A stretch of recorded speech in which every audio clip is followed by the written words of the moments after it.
ये happy home multi channel का प्रसारण है सीधे आपके सामने। Focus Hindustan Mumbai news channel पर आप सभी का स्वागत। मैं हूं माजिद सिद्दीकी। दुआ सलाम आदाब, जय भीम। हक और हकीकत को बताने वाले खामोश बैठे हैं, सच बोलने वाले पर इल्ज़ाम। आने वाला वक्त ही बताएगा। वीडियो को आखिर तक देखिए। सबसे पहले फोकस हिंदुस्तान को सब्सक्राइब करें, लाइक करें, शेयर करें और अपने कमेंट जरूर भेजें। समाज को जगाने के लिए आपकी ज़रूरत है। मैं फिर आऊँगा ताज़ा खबरों को लेकर। माजिद सिद्दीकी, जय हिंद।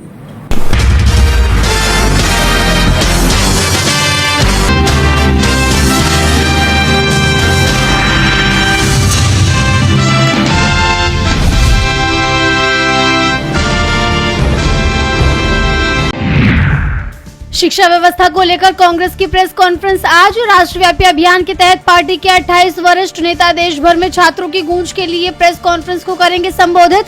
पार्टी महासचिव केसी वेणुगोपाल की तरफ से दी गई है जानकारी। पनामा पेपर्स पर बयान शिवराज के बेटे के लिए नहीं था, कंफ्यूजन में लिया था कार्तिकेय चौहान का नाम। मानहानि मामले में कांग्रेस सांसद राहुल गांधी का बयान। मध्य प्रदेश हाईकोर्ट में समझौते की संभावना। दिल्ली के जंतर मंतर पर कॉकरोच जनता पार्टी का प्रदर्शन छठे दिन भी जारी। नीट पेपर लीक के खिलाफ युवाओं में है आक्रोश। शिक्षा मंत्री धर्मेंद्र प्रधान की इस्तीफे की कर रहे हैं मांग। लखनऊ आगजनी घटना के बाद प्रयागराज में action. 86 guest house, hotel, banquet hall का रजिस्ट्रेशन निरस्त। हादसे में 15 लोगों की गई थी जान। कोचिंग सेंटर पर एक्शन को लेकर सपा प्रमुख अखिलेश यादव का बीजेपी पर बड़ा हमला। कहा कोचिंग बंदी ले आई है बीजेपी, अपने भ्रष्टाचार को छिपाने की कर रही है कोशिश।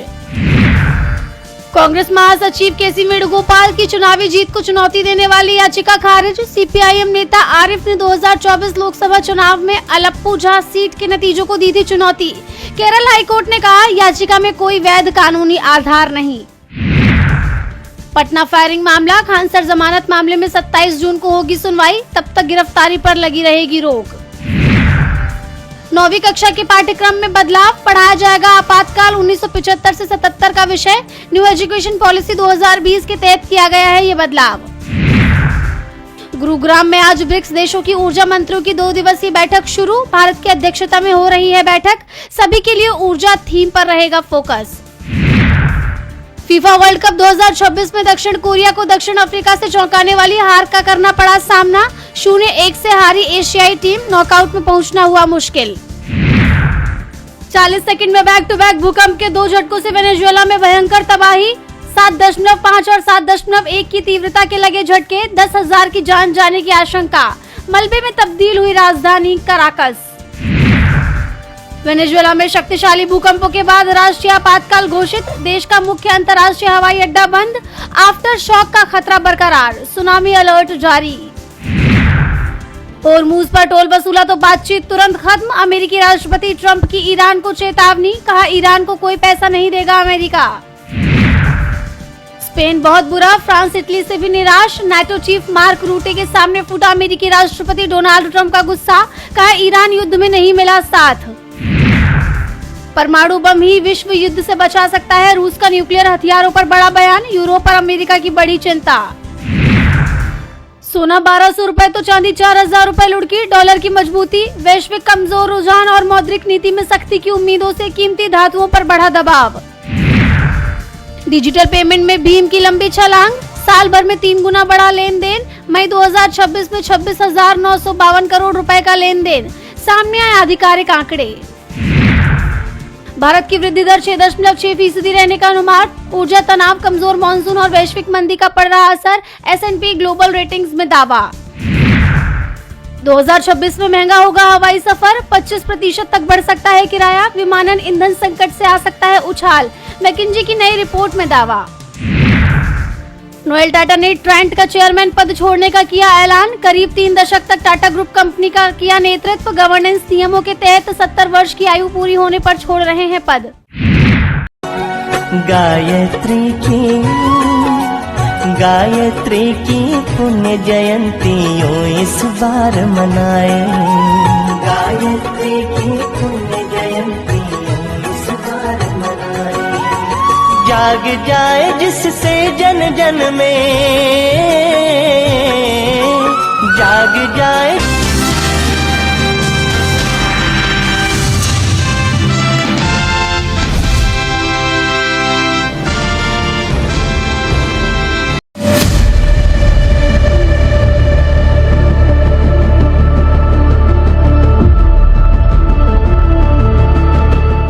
जेल में कैदियों के लिए तैनात सुरक्षा कर्मी देखते रह गए रील्स और उधर बलात्कार में दोषी कैदी हो गया जेल से फरार। बरेली के केंद्रीय जेल में आजीवन कारावास की सजा काट रहा एक कैदी दिनेश जेल परिसर की दीवारों को फांदकर फरार हो गया है। दावे के मुताबिक उस समय निगरानी के लिए तैनात कई सुरक्षा कर्मी अपने मोबाइल फोन पर सोशल मीडिया पर रील्स देखने में व्यस्त थे। बरेली से न्यूज 24 की संवाददाता नीरज आनंद से मिली जानकारी के मुताबिक कैदी के फरार होने की सूचना मिलते ही पूरे जेल में हड़कंप मच गया और महानिदेशक जेल पीसी मीना ने जेलर नीरज कुमार और उप जेलर वंदना चौधरी समेत जेल के 7 कर्मचारियों को निलंबित कर दिया। बरेली की जेल में हुई सुरक्षा की इस बड़ी चूक के बाद वरिष्ठ जेल अधीक्षक अविनाश गौतम के खिलाफ सख्त विभागीय कार्रवाई की सिफारिश की गई। बता दें कि अमरोहा के नन्हेड़ा राजपूत गांव का निवासी 22 वर्षीय कैदी दिनेश को सोमवार दोपहर को अन्य 45 कैदियों के साथ जेल परिसर से सटे एक कृषि फार्म में नियमित काम के लिए भेजा गया था। उस पर नजर रखने के लिए 10 गार्ड तैनात किए गए थे, लेकिन दोपहर लगभग 12:30 बजे वो फार्म की 4 दीवारें फांदकर भाग गया। जेल के एक अधिकारी ने बताया कि शुरुआती जांच में पता चला है कि कैदी के भागने के समय कुछ जेल सुरक्षा कर्मी कैदियों पर नजर रखने के बजाय अपने मोबाइल फोन पर वीडियोस देखने में व्यस्त थे। दिनेश इसी चूक का फायदा उठाकर दीवार फांदकर भाग निकला, जिस कारण यूपी पुलिस के लिए ये बेहद शर्मनाक घटना घटी। बता दें कि अमरोहा के डिडौली थाना क्षेत्र के गांव नन्हेड़ा राजपूत निवासी दिनेश दुष्कर्म का दोषी था। उसे बच्चे से दुष्कर्म के मामले में उम्र कैद की सजा सुनाई गई थी। घटना 16 नवंबर 2020 की है, जब दिनेश ने गांव के ही एक किसान के 12 साल के बेटे के साथ दुष्कर्म किया था। बच्चा उस समय जंगल में बकरियां चराने गया था। पीड़ित बच्चे की दादी की तहरीर पर पुलिस ने एफआईआर दर्ज कर दिनेश को जेल भेज दिया था। कुछ समय बाद दिनेश जमानत पर रिहा हो गया था, लेकिन गाँव में झगड़ा करने के बाद परिजनों ने उसे दोबारा पुलिस को सौंप दिया। अपर सत्र न्यायाधीश विशेष पॉक्सो एक्ट तृतीय ने 9 जनवरी को दिनेश को उम्र कैद की सजा सुनाई थी। सजा के बाद उसे बिजनौर जेल में रखा गया था, जिसके बाद उसे बरेली जेल स्थानांतरित कर दिया गया। इस घटना ने जेल अधिकारियों को शर्मिंदा कर दिया है, क्योंकि 1 साल से भी कम समय में ये दूसरी ऐसी घटना है जिसमें कैदी भाग निकला है। अक्टूबर 2024 में हत्या के आरोप में दोषी ठहराए गए कैदी हरपाल ने जेल के कृषि फार्म में काम करते समय कुछ इसी तरह से भागने की कोशिश की थी। फिलहाल पुलिस ने दिनेश की तलाश में अलर्ट जारी कर दिया है। उसके भागने की सूचना मिलते ही अमरोहा पुलिस भी सक्रिय हो गई है। कैदी दिनेश के गांव में खुफिया टीम भी तैनात कर दी गई है और इस मामले पर एएसपी शिवम आशुतोष ने क्या बताया वो भी आप सुन लीजिए। आज दिनांक 22 जून 2026 को थाना इज्जतनगर जनपद बरेली स्थित केंद्रीय कारागार से एक दोषसिद्ध बंदी के फरार होने की सूचना प्राप्त हुई। सूचना प्राप्त होने पर अधिकारियों द्वारा घटनास्थल का निरीक्षण किया गया। प्रारंभिक जांच में सामने आया है कि कारागार परिसर में स्थित खेतों में काम करने के दौरान एक दोष सिद्ध बंदी जिसका नाम दिनेश पुत्र अरविंद, जो नन्हेड़ा राजपूत थाना डिडौली जनपद अमरोहा का रहने वाला है, ये जो आजीवन कारावास की सजा काट रहा था, ये फरार हो गया है। इस प्रकरण में टीमों का गठन किया गया है ताकि इसका तलाश किया जा सके और इसे वापस गिरफ्तार किया जा सके और इस प्रकरण में तहरीर प्राप्त होने पर मुकदमा पंजीकरण की कार्रवाई की जा रही है। मामले की आगे जांच चल रही है और अधिकारियों ने कहा है कि विस्तृत जांच रिपोर्ट मिलने के बाद आगे और कार्रवाई की जाएगी। तो वहीं आरोपी की सूचना देने वाले को 25,000 रुपए का इनाम भी घोषित किया गया है। बता दें कि बरेली की केंद्रीय जेल एक बेहद संवेदनशील इलाका है, क्योंकि इसकी उच्च सुरक्षा वाली बैरकों में कई हाई प्रोफाइल और कुख्यात अपराधी बंद हैं। अब जेल से भागने की ये दूसरी घटना सीसीटीवी कैमरों, परिसर के अंदर पुलिस चौकी और अन्य सुरक्षा उपायों जैसी विस्तृत व्यवस्थाओं पर सवाल खड़े कर चुकी है कि आखिर किस तरह की व्यवस्था और सुरक्षा कर्मियों को कैदियों की तैनाती में लगाया गया है। जेल में बंद कैदी का छूट जाना या फरार हो जाना आम जनता के लिए बहुत बड़ा खतरा साबित हो सकता है। तब आखिर कौन इसकी जिम्मेदारी लेगा? आप इस खबर पर क्या कहेंगे, हमें कमेंट में जरूर बताइएगा।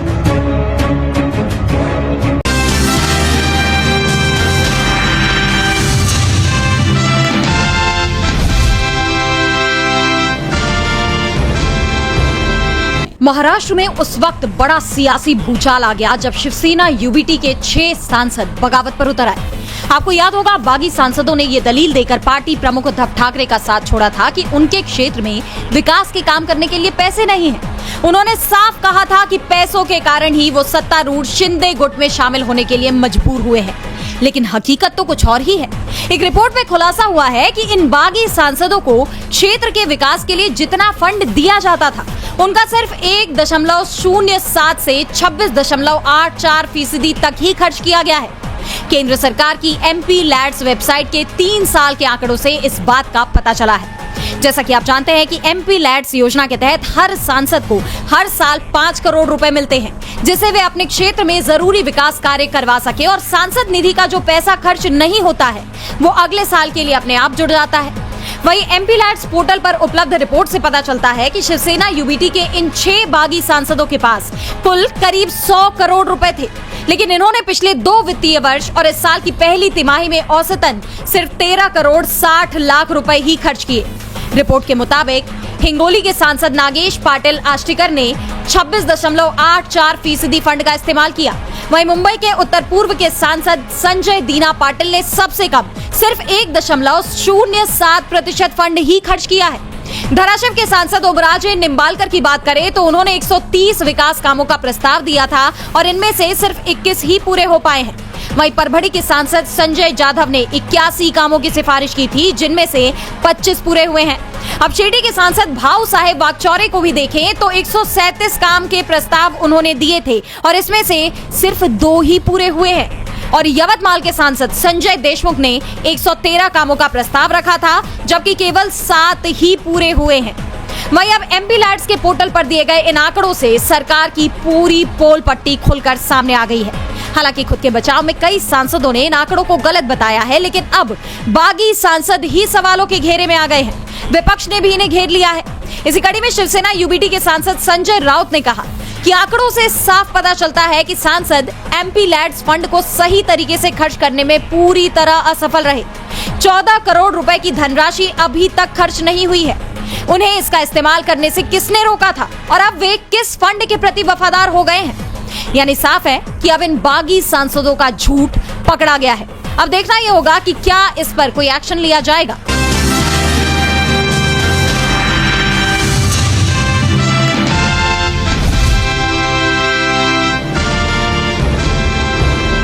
करोड़ों रुपया लुटेरे लूट ले गए, राम के मंदिर से लूट ले गए, राम के दरबार से लूट ले गए, चांदी और सोना भी उड़ा ले गए, लेकिन वो भगवान राम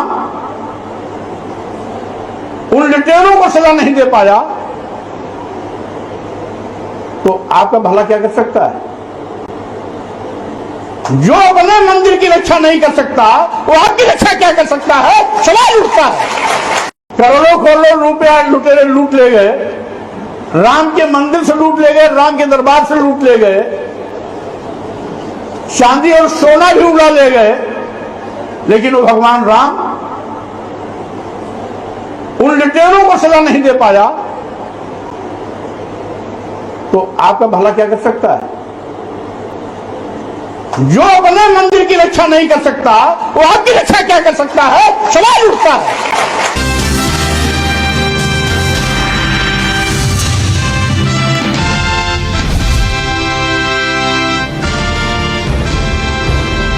केरल के तिरुवनंतपुरम में पिछले साल यानी 2025 के दिसंबर में नगर निगम के चुनाव हुए थे, जिसमें बीजेपी के 50 पार्षदों ने जीत हासिल की थी। इनमें से 20 पार्षद मुश्किल में घिर गए हैं, क्योंकि बीजेपी के इन पार्षदों की शपथ को केरल हाईकोर्ट ने अवैध बता दिया है और दोबारा शपथ लेने का आदेश दिया है।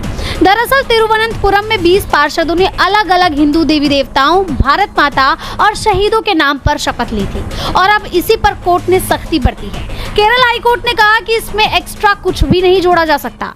जस्टिस PV कुन्नीकृष्णन ने अपने फैसले में कहा, कानून के मुताबिक शपथ केवल 2 तरीके से ली जा सकती है, ईश्वर के नाम पर या सत्य निष्ठा से प्रतिज्ञान। शपथ लेते समय किसी भी खास देवता, भारत माता, किसी नेता या शहीद का नाम जोड़ने की इजाजत नहीं है। यही नहीं, अदालत ने आगे कहा कि जनप्रतिनिधि का फर्ज संविधान का सम्मान करना, कानून के शासन का पालन करना और ईमानदारी से जनता की सेवा करना है। इसीलिए शपथ ठीक उसी रूप से दिलाई जानी चाहिए जैसा कानून में है।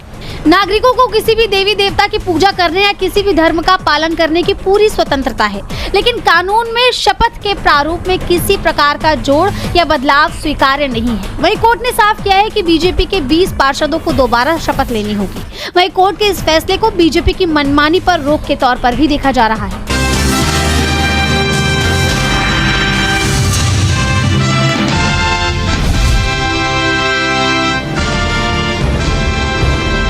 बिहार में भरत तिवारी मुठभेड़ मामला लगातार तूल पकड़ता जा रहा है। जनता प्रशासन की मनमर्जी को लेकर सरकार पर कई सवाल उठा रही है, जिससे राज्य सरकार की मुश्किलें बढ़ती जा रही हैं। सरकार की इन मुश्किलों को और बढ़ा दिया है 24 जून को हुई महापंचायत ने, जिसमें बिहार और यूपी से हजारों लोग जुटे और सबने एक सुर में पुलिस और मुख्यमंत्री सम्राट चौधरी के खिलाफ जमकर नारेबाजी की। यहाँ तक कि सीएम सम्राट से इस्तीफे की मांग तक की गई। इस महापंचायत में जनसुराज पार्टी के नेता प्रशांत किशोर भी पहुंचे। इस दौरान उन्होंने कहा कि जिन लोगों ने भरत की जान ली है, उनके साथ साथ उन लोगों की भी जांच हो जिनके कहे पर इस घटना को अंजाम दिया गया है। वो पागल नहीं था, सिस्टम और अफसरों ने उसे उस मानसिक दशा में पहुंचा दिया था जहां उसे समझ नहीं आ रहा था कि कैसे इनसे डील करे। इसके अलावा आरजेडी नेता रोहिणी आचार्य ने भरत तिवारी का पोस्टमार्टम रिपोर्ट अब तक सार्वजनिक नहीं होने पर सवाल उठा दिया है। रोहिणी ने एक्स पर पोस्ट किया कि अब तक रिपोर्ट सामने क्यों नहीं आई है। सम्राट चौधरी सरकार के मुठभेड़ की न्यायिक जांच का आदेश देना मामले को ठंडा करने की कवायद भर है। इस मामले को लेकर मचे बवाल के बीच हमारे संवाददाता भरत के गांव पहुंचे और कुछ ग्रामीणों से बात की। क्या कुछ कहा है ग्रामीणों ने, सुनिए। प्रशासन के लोग तो कह रहे हैं कि वो मेंटल डिस्टर्ब थे, पागल थे। वो तो उनका रोटी खाते हैं, सरकार को तो उधर पोछ डोलाएगा जरूर। जैसे आप जानते हैं कि 17 जून को भरत तिवारी का पुलिस ने एनकाउंटर किया था। बेटी की जान जाने के बाद परिवार ने मुठभेड़ पर सवाल खड़े कर दिए थे। मां ने पुलिस वालों के खिलाफ थाने में एफआईआर भी दर्ज करवाई। मामले में एसडीपीओ, एसएचओ और अन्य पुलिस कर्मियों पर जान लेने का केस दर्ज किया गया है। सीएम ने एनकाउंटर की न्यायिक जांच के आदेश दिए हैं।